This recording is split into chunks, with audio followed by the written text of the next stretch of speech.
అండి welcome back to my channel Kanthi talks. ఎవరైతే first time నా ఛానల్ చూస్తున్నారు ప్లీజ్ టు సబ్స్క్రైబ్. ఈ రోజునైతే హెల్తీ రెసిపీతో వచ్చానండి, ఫ్లాక్స్ సీడ్స్ పౌడర్. సో ఇది వేసుకోవడం వల్ల హెల్త్కి చాలా మంచిది. ఇంకా మనకి ప్రోటీన్స్ కానీ, అలాగే ఎవరైనా కొంచెం హెయిర్ ఇష్యూస్ ఉన్నా, స్కిన్ ఇష్యూస్ ఉన్నా, అలాగే డైజెస్ట్ సిస్టమ్ కూడా చాలా బాగుంటుంది, మంచిది. సో డెఫినెట్గా ట్రై చేయండి. దీనికి కావాల్సిన పదార్థాలు అయితే నోట్ చేసేసుకోండి. ఇంకా మనం ప్రాసెస్లోకి అయితే వెళ్ళిపోదాం. సో ఫస్ట్లీ కరివేపాకుని మనం కరివేపాకు లీవ్స్ ఉంటాయి కదా, దాన్ని మనం డ్రై లీవ్స్ని రోస్ట్ చేసుకోవాలన్నమాట. ఇలా చూస్తున్నారు కదా, కడాయిలో రోస్ట్ చేసుకోవాలి. ఆయిల్ అయితే వేసుకోకూడదు, డ్రైగానే రోస్ట్ చేసుకోవాలి. సో అలాగే యాస్టీస్గా ఫ్లాక్స్ సీడ్స్ అండి. నేను ఇక్కడ ఒక కప్ ఫ్లాక్స్ సీడ్స్ అయితే తీసుకున్నాను. దీన్ని కూడా మనం డ్రైగా రోస్ట్ అయితే చేసుకోవాలి.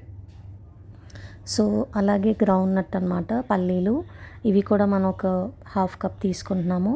దీన్ని కూడా అలా కొంచెం రోస్ట్ చేసుకొని ఈ మూడు కూడా పక్కన పెట్టుకోండి. అలాగే ఇప్పుడు కడాయిలో ఒక 2 స్పూన్స్ ఆఫ్ ఆయిల్ వేసుకుని అందులో ఎండుమిరపకాయలు అయితే వేసుకోవాలి. సో చూస్తున్నారు కదా, నేను ఒక 10 to 12 వరకు వేసుకుంటున్నాను. సో నెక్స్ట్ మనం కడాయిలో మెంతులు, జీలకర్ర, ధనియాలు, పొట్టు మినపప్పు, వేరుశనగకాయలు, కరివేపాకు ఇవన్నీ వేసుకొని దోరగా వేయించుకోవాలి. నెక్స్ట్ మనం వేయించుకున్న ఎండుమిరపకాయలో సాల్ట్ అయితే యాడ్ చేసుకొని దాన్ని మనం గ్రైండ్ చేసేసుకుందామండి. సో గ్రైండ్ చేసుకున్నాక అందులోనే మనం ఇప్పుడు వేపుకున్న ఇవైతే ఉన్నాయి కదా, జీలకర్ర, ధనియాలు, పొట్టు మినపప్పు, ఆ మిక్చర్ని కూడా యాడ్ చేసుకుందాం.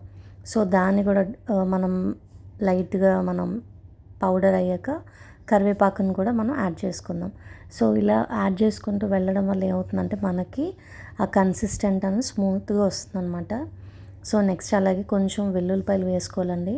నేను ఒక 1 వెల్లుల్లిపాయ అయితే ఫుల్ వేసేసాను, చూసారు కదా. ఇలా పౌడర్ అయితే చేసుకోవాలి.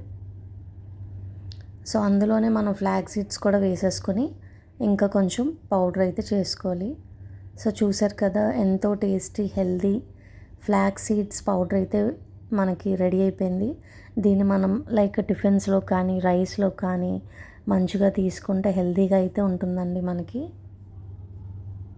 ఇందులో కొంచెం చింతపండు కూడా యాడ్ చేసుకుంటే బాగుంటుంది. సో ప్లెయిన్ చింతపండు అయితే వేసుకొని మనం మిక్సీ చేసేసుకోవాలి. సో పౌడర్ అయితే రెడీ అయిపోయిందండి. సో డెఫినెట్గా మీరు కూడా ట్రై చేయండి, చాలా హెల్తీ అనమాట ఇది. డెఫినెట్గా ఇది చాలా మంచి హెల్తీ. సో ఇదైతే రోజు తీసుకున్నట్టయితే హెల్త్కి మంచిదండి. ఈ వీడియో కానీ మీకు నచ్చినట్టయితే please to share, subscribe and comment. Thanks for watching. Thank you all.